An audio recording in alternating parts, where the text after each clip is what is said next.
I swear, if that smug bastard had said one more word, I would have rearranged his smile into something his dentist would call a career opportunity. We were at a restaurant I didn't even want to be at. My wife, Ashley, had asked me to meet her for a serious talk over dinner, which, for the record, is the marital equivalent of getting called into the boss's office on a Friday afternoon. So I walked in, tie still loose from work, expecting maybe some heartfelt speech about us, maybe even a last-ditch effort to fix what had been slipping through the cracks lately. Instead, I walked into what looked suspiciously like a casting call for her new leading man. There he was, Chase Donovan, my wife's colleague. You ever see a guy so smug you know his cologne has the word dominance in the name? That was Chase. Tight black shirt, gym muscles, and the kind of grin that said he'd practiced it in every reflective surface since high school. Ashley sat next to him, her hand a little too close to his thigh, laughing at his jokes like they were being graded. She waved me over with a smile that didn't reach her eyes. "Logan," she said sweetly, like nothing was wrong. "This is Chase. You've heard me mention him from work." Oh, I'd heard. Too often. He was the mentor, the inspiration, the guy who just gets her. The kind of guy who somehow managed to text her at 11 p.m. about a client file. I sat down, fists already clenched under the table. Chase leaned in, eyes locked on mine like we were in some low-budget Western. "I'll make this simple," he said smoothly. "You've got two options. Leave quietly, or face me like a man." Ashley didn't flinch. She smiled. My ears rang. My head buzzed. I repeated his words just to make sure I wasn't hallucinating from the overpriced wine fumes. Leave quietly, or face me.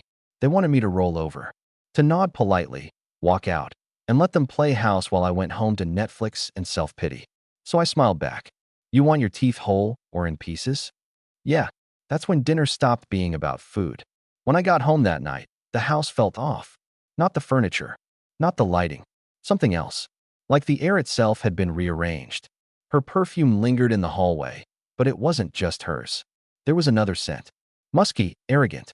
The kind of cologne that comes in a bottle shaped like a trophy. I walked straight into our bedroom. Bed perfectly made. Corners tucked, so tight it looked like a hotel. Funny thing, Ashley never made the bed like that. She always left the sheets twisted like a pretzel after a fight with gravity. I sat down, my palms still red from where I'd slammed Chase into a table, mind buzzing like a nest of angry hornets. That scene played over and over in my head. His smug voice, her fake smile, the way she looked almost satisfied when the staff dragged me out. My phone buzzed. A message from Ashley. "You didn't have to do that." I stared at the screen. Not "I'm sorry." Not "let's talk." Not even a hint of shame. Just annoyance. So I typed back. Didn't have to do what? Defend myself from being ambushed. Three dots popped up. Vanished. Popped up again. Vanished. Finally. "You overreacted. Chase was just trying to have a mature conversation. You embarrassed me." Embarrassed her. Not betrayed me. Not destroyed a marriage. Embarrassed her. I didn't reply. Instead, I stood, opened the nightstand drawer, and pulled out the small notebook I'd started keeping weeks ago. Call it a hunch. Or maybe just the kind of paranoia that turns out not to be paranoia when your wife's smile has been 2 degrees too wide for 3 months straight. Inside were dates, times, odd behaviors I'd quietly cataloged, late nights at work, gym sessions that lasted longer than church sermons, new lingerie tags I found in the trash, even a receipt for a hotel room, conference discount, she claimed, all neatly logged, all waiting for the day I'd need them. I closed the book, slipped it back into the drawer, and smiled to myself. Because while Ashley thought she'd just played her winning hand, the truth was simple. I was already 5 moves ahead. 2 mornings later, I was sipping my coffee when the doorbell rang. I opened it to find a man I'd never seen before, maybe mid-30s, expensive haircut, nerves written all over his face. Logan Keller?" he asked. "That's me," I said, setting my mug down on the railing. "And you are?" He cleared his throat. "Colin. Colin Rivers. I think we need to talk." I almost laughed. Between Chase and this guy, my front porch was starting to feel like a waiting room for the men Ashley can't help herself around club. "Go ahead," I said, folding my arms. "What is it this week? You moving in too?" His jaw tightened. "Look, I didn't know she was married. She told me you were separated." Of course she did. That's Ashley for you. Always rewriting the truth like it's a rough draft she gets to edit on the fly. Colin glanced down, then pulled out his phone. I thought you should see this. He swiped a few times and handed me the screen. There she was, Ashley, in a red dress I didn't even know she owned, sitting in a bar with her hand on Colin's leg. And in the background, who do I see? Chase. My laugh came out sharp. Well, I said, handing the phone back. Looks like she's running a franchise. Colin looked relieved, like I'd saved him from confessing to murder. So you're not mad at me? Mad at you? No, I said. You're just another customer who didn't read the fine print. The poor guy actually smiled, like he'd just been pardoned. I just thought you should know. I nodded. I already knew. His brow furrowed. You did? Colin, I said, stepping closer. Let me give you some free advice. Walk away. She's not the kind of storm you want to stand in. Trust me, I've been weathering it for years. He left, clearly shaken but grateful. I shut the door, leaned against it, and chuckled. Ashley thought she was sneaky. But the funny thing about lies? They multiply faster than the liars can manage. And I had just realized, I didn't need to chase the truth anymore. The truth was coming to me. You ever notice how liars always underestimate the guy they're lying to? They think if you don't scream or throw things, you must be clueless. That was Ashley's mistake. She thought my silence was weakness. Truth was, I'd just been sharpening my knives in the quiet. Figuratively, of course. The morning after Colin's little doorstep confession, I sat at the kitchen table with my notebook open, pen poised like I was drafting a battle plan. Because, well, I was. Ashley floated in wearing one of those silk robes she only ever put on when she wanted to look like a movie star without paying for the wardrobe. She poured herself coffee, didn't even look at me, and said, So, are we going to pretend nothing happened at dinner? I raised an eyebrow. Define pretend. She sighed, clearly irritated. You know what I mean, Logan. You embarrassed me. Embarrassed her. Still on that.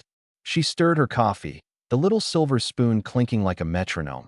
And for a second, I wondered if she even realized she'd just said the quiet part out loud. Me. Me. Me. Never us. Never we. I smiled faintly.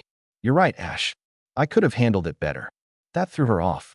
Her eyes darted up, like she'd expected me to grovel or pick a fight. Instead, I just calmly sipped my coffee. Anyway, I added casually, I've got some errands today. You'll be home later? She nodded slowly. Yeah, why? Oh, no reason. Just checking.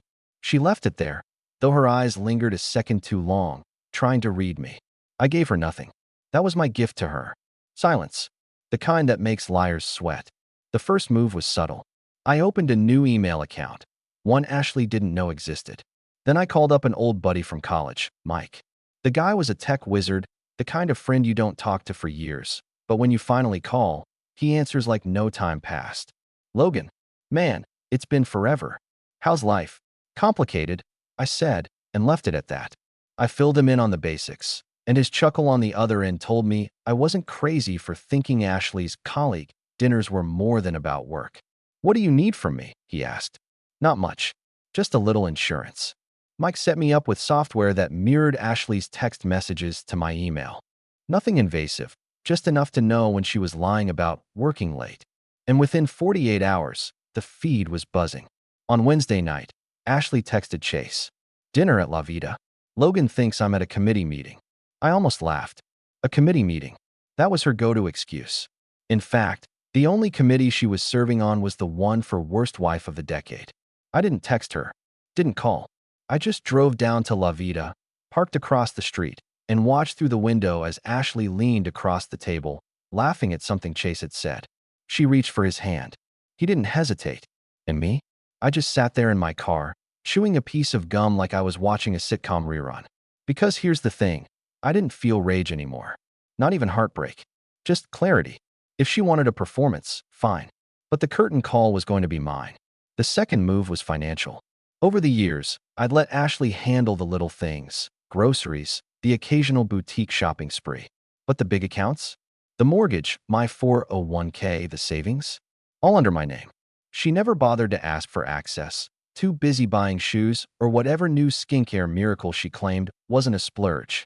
I logged in that Thursday night, transferred a quiet portion of our joint savings into a private account, and left just enough behind that she wouldn't notice right away. I wasn't stealing from her. I was protecting myself. Because something told me Ashley wasn't the type to leave gracefully when the walls started closing in.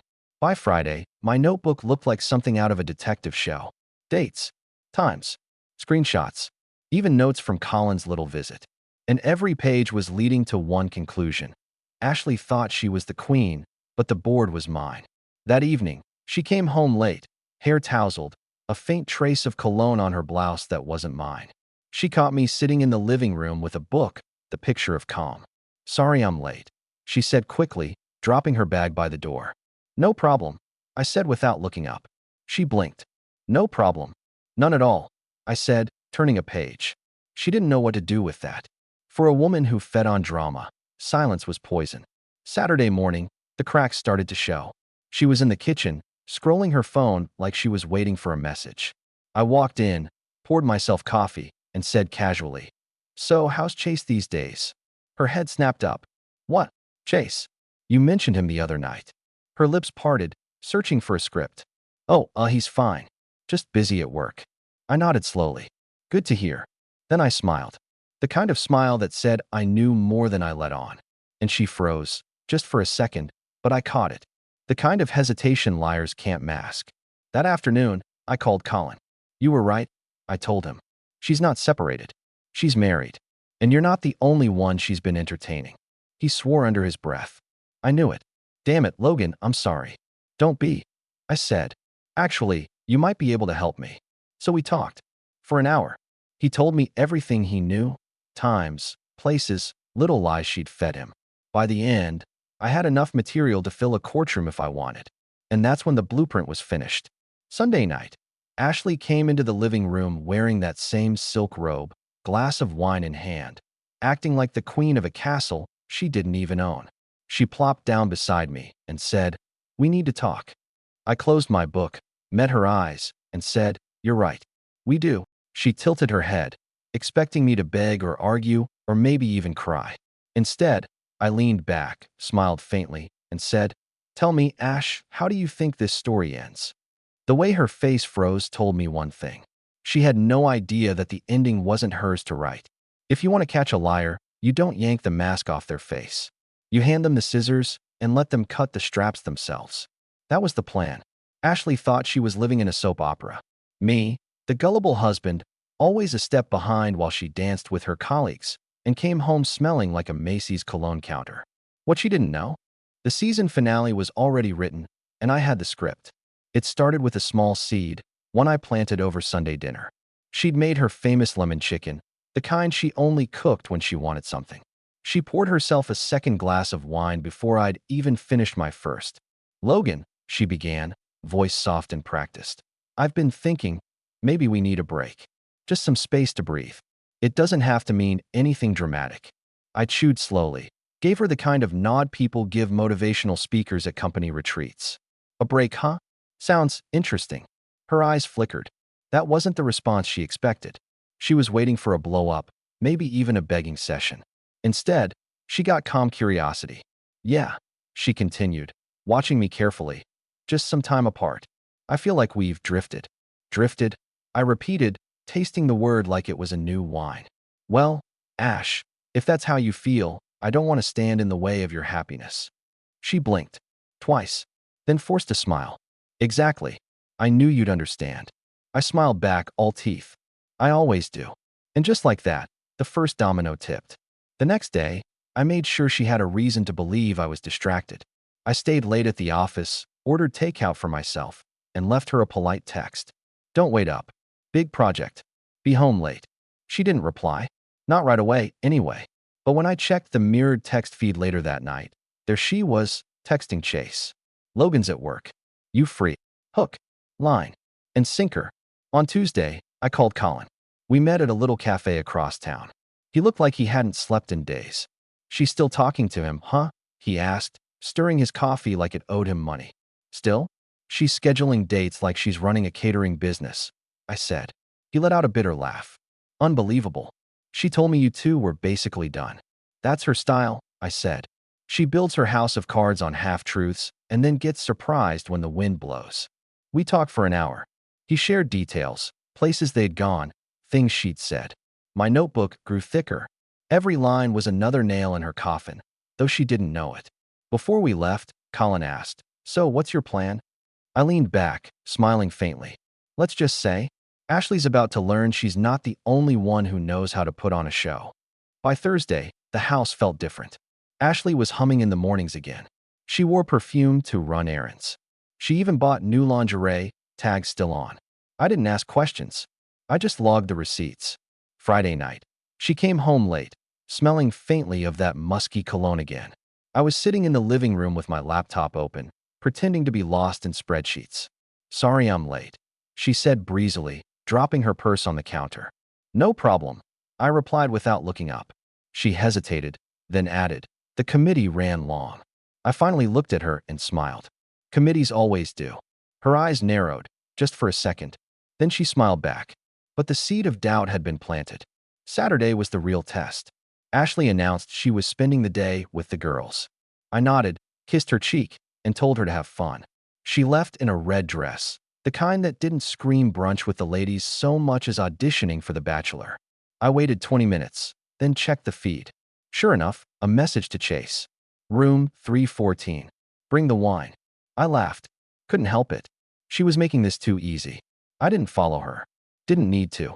The mirrored messages and the location services I'd quietly enabled on her phone weeks ago told me everything I needed to know. Instead, I spent the day preparing. Not packing bags or making tearful playlists. Preparing. I pulled out a fresh leather-bound folder and slipped the evidence inside. Screenshots, photos, receipts, text logs. Enough to paint a picture that even Ashley's silver tongue couldn't explain away. I also drafted an email, polite, professional, airtight, addressed to her HR department. Attached, photos of her colleague meetings that happened to take place in hotel rooms during work hours. And for good measure, I printed a copy for myself. That evening, when Ashley finally walked in, hair a little too messy, lipstick smudged, she found me sitting calmly on the couch with 2 glasses of wine poured. "Hey, babe," she said, her voice just a touch too high-pitched. "You're in a good mood." "Always," I replied smoothly. "Sit with me." She hesitated, then sat. I handed her a glass. "You know, Ash, I've been thinking a lot about us." Her eyes softened. "Oh, yeah, about how we might need a reset." She smiled, relieved. "That's exactly what I've been saying." I leaned in slightly, lowering my voice like I was letting her in on a secret. "And I think I've figured out how to do it." Her smile widened. "Really? Tell me." I raised my glass, tapped it gently against hers, and said, "All in good time." Then I drank, slow and steady, while she tried not to squirm under the weight of my calm. Because what she didn't know was that tomorrow, Sunday, the curtain would rise. And she'd realized too late that I'd been the director all along. So there I sat, glass in hand, smiling across the table at the woman who thought she was the smartest person in the room. And all I could think was, tomorrow's going to be fun. Sunday morning started out deceptively normal. The kind of quiet, sunlit day that makes you think the universe forgot to send the storm clouds. Ashley padded around in slippers, humming off-key, the picture of domestic bliss. If you didn't know better, you'd think she was the kind of wife who baked pies for the neighbors and sent me cute midday texts. She poured herself coffee, kissed me on the cheek like she hadn't been playing house in hotel rooms, and said, "Thinking of making pancakes. Want some?" "Sounds perfect," I said, with the kind of smile that would have won me an Oscar. While she flipped pancakes, I pulled out the folder. Black leather, neat as a sermon. I laid it on the dining table, closed, like a book waiting for the right reader. She glanced at it once, curious, but didn't ask. That was Ashley, always confident the world spun on her terms. "Big plans today?" she asked, sliding a pancake onto my plate. "Just one," I said. We ate in silence, the kind that hums louder than conversation. She nibbled at her food, her eyes darting to the folder more than once. Finally, she couldn't resist. "What's that?" she asked, her tone light, but her grip on the fork a little too tight. I looked at her like I just remembered it was there. "Oh, this? Just something I've been working on." She smirked. "Work stuff? You could say that." I took a bite of pancake, chewed slow, then pushed the folder toward her. "Go ahead. Take a look." Ashley hesitated, fork frozen midair. Then, with the kind of practiced calm only a seasoned liar can muster, she flipped it open. First page, a screenshot of her text to Chase. Room 314. Bring the wine. Her eyes flickered. She turned the page. Second page. A photo Colin had sent me, her hand on his leg at a bar, Chase visible in the background. She swallowed, the sound louder than the ticking clock on the wall. Third page. A receipt from La Vida, time-stamped the exact night she told me she had a committee meeting. Ashley shut the folder, her smile gone. You've been spying on me. I leaned back, sipping my coffee. No, Ash. I've been watching you. Big difference. Her nostrils flared. This is ridiculous. You're blowing things out of proportion. Am I? I said calmly. Because I can keep going. Folder's thicker than it looks. She pushed her chair back, standing abruptly. You had no right. None. I chuckled. Funny thing about rights. They stop mattering when you cross certain lines. And you, Ashley, crossed so many I lost count. Her eyes darted toward the hallway, like she expected Chase himself to come waltzing out and rescue her. No such luck. I let her stew for a moment before continuing. So here's the deal. I know about Chase. I know about Colin. And God knows how many others. But I'm not here to yell, or throw plates, or beg for answers. I'm here to tell you the show's over. She glared. And what's that supposed to mean? It means, I said, leaning forward, that everything you thought you were controlling? You weren't. You thought you were 3 moves ahead. Turns out, you've been in my game the whole time. For the first time in years, Ashley didn't have a quick comeback. She just stood there, gripping the back of her chair, waiting for me to crack. But I didn't. Instead, I opened the folder again and slid out a second envelope. This one was smaller. Sleeker. What's that? She asked, her voice tight. Copy of an email, I said. Drafted, ready to send. Addressed to your HR department. With attachments. You know, hotel receipts. Text logs. A few cozy photos. Her face drained. You wouldn't. I smiled. Wouldn't I? You see, Ash, I'm not the one with something to lose here. I'll walk out of this with my name, my job, my reputation. You? You'll walk out with whatever's left after HR reads what their star employee has been up to on the company dime. She sputtered. You're bluffing. Am I? I slid the envelope closer. All it takes is one click. And trust me, Chase won't be covering your mortgage when you're unemployed. She sat back down, eyes wide, suddenly calculating instead of smug. That was the Ashley I knew. Not the confident liar, but the panicked queen watching her empire sink. You don't want to ruin me, she said finally, her tone softening. You love me. I almost laughed. No, Ashley. I loved who I thought you were. Turns out, that person was just a character you played until something shinier came along. Her lips trembled. So what now? Divorce. Maybe, I said. But not until I decide. Until then, you'll smile, you'll play nice, and you'll wonder every day if I've hit send. For the rest of the day, she hovered around me like a shadow. Making tea, offering to fold laundry, asking if I wanted to watch a movie. I kept my answers short, polite, unreadable. By evening, she cracked. Logan, she said quietly, standing in the doorway while I read. What do you want from me? I looked up, holding her gaze. I want you to know what it feels like to lose control. To sit across from someone and realize they hold all the cards. Her eyes filled, though she blinked the tears back fast, like she was afraid I'd think less of her if I saw them. I smiled faintly. Consider this the intermission, Ash. The second act starts soon. That night, I slept better than I had in months. Not because the war was over, but because for the first time, Ashley wasn't calling the shots. And she knew it. By Monday morning, Ashley had swapped panic for performance. She strutted into the kitchen in a new blouse. Hair perfect, smile rehearsed. Good morning, she chirped, like yesterday hadn't happened. Morning, I replied, buttering toast. I was thinking, she said carefully. Maybe we should go away for a weekend. Just us. Reset things. I had to bite my tongue not to laugh. Translation, let me regain control before you do something with that folder. That's thoughtful, I said. Where were you thinking? She hesitated. Maybe the cabin up north. It's private. Private. Of course. Somewhere without witnesses if she tried to flip the script. Sounds nice, I said, sipping coffee. Let's see if I can clear my schedule. She lit up. So you'll think about it? Oh, I'll do more than think, I said smoothly. I'll plan. Because the truth was, I already knew her plan. A desperate attempt to lure me back into her world of smoke and mirrors. And I was going to let her. Because the best way to win against a liar is to hand them the rope. That Friday, Ashley left her phone on the counter while she showered. Maybe she trusted me again. Maybe she was just sloppy. Either way, it buzzed with a new message. From Chase. Counting down the hours till tonight. Same hotel. Same room. I didn't touch it. Didn't need to. Her mirror text feed had already delivered it to my inbox. When she came out, towel wrapped, she spotted the phone, froze, then grabbed it too quickly. You weren't. Relax, I said. Not interested. Her eyes narrowed. She wanted me to ask, to accuse. But I didn't. Instead, I smiled faintly and went back to reading. By evening, she was dressed to the nines, claiming a late work dinner. Have fun, I said, kissing her cheek. Drive safe. The way her eyes darted told me she knew I knew, and hated that I wasn't reacting. That night, I opened my laptop, pulled up the mirrored feed, and saved every message. Her jokes, their pet names, their not-so-clever plans. And then I set a timer. Because tomorrow wasn't just Saturday. It was opening night.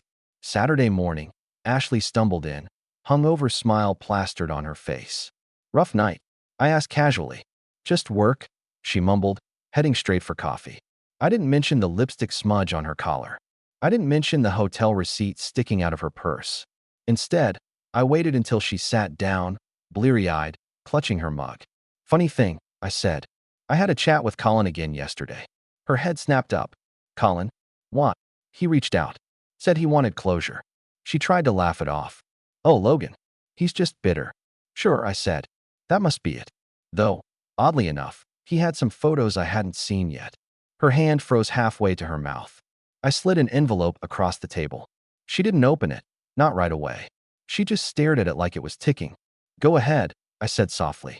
Inside were photos. Her and Chase. Her and Colin. Time-stamped. Dated. Undeniable. Ashley slammed the envelope shut. You can't prove. Oh, I can, I interrupted. And so can your HR department. Her mouth opened. Closed. For once, no script. I leaned back. So here's the choice, Ash. You come clean, publicly, or I do it for you. She swallowed hard. You wouldn't ruin me. I smiled. You're right. I wouldn't ruin you. You've done a fine job of that yourself. Sunday morning, she tried one last card. Dressed sharp, voice steady. Logan, she said, I've been awful. But I can change. We can fix this. I raised an eyebrow. Fix? Or cover? Tears welled up, but I'd learned those were more performance than pain. Logan, please. Don't destroy us. I chuckled softly. Ashley, there hasn't been an us in a long time. You destroyed that when you thought I wasn't watching. She flinched, then whispered, so what now? I stood, walked to the counter, and slid over a single sheet of paper. Her face drained as she read, divorce agreement, already signed by me. You'll notice, I said, the terms are generous. You keep the car, some savings, but the house? That's mine. And your job? Well, that depends on how quiet you play this. She shook her head, tears spilling now. You can't just. I cut her off. Ashley, look around. I already did. And here's the twist she never saw coming. I wasn't sending the HR email. Not yet. The folder was leverage, not a weapon. I'd never need to press send, because from that day forward, Ashley would wake up every morning knowing I could, anytime I wanted. That's the kind of revenge that lasts. As she sat there, trembling, I picked up my coffee, smiled faintly, and said, checkmate.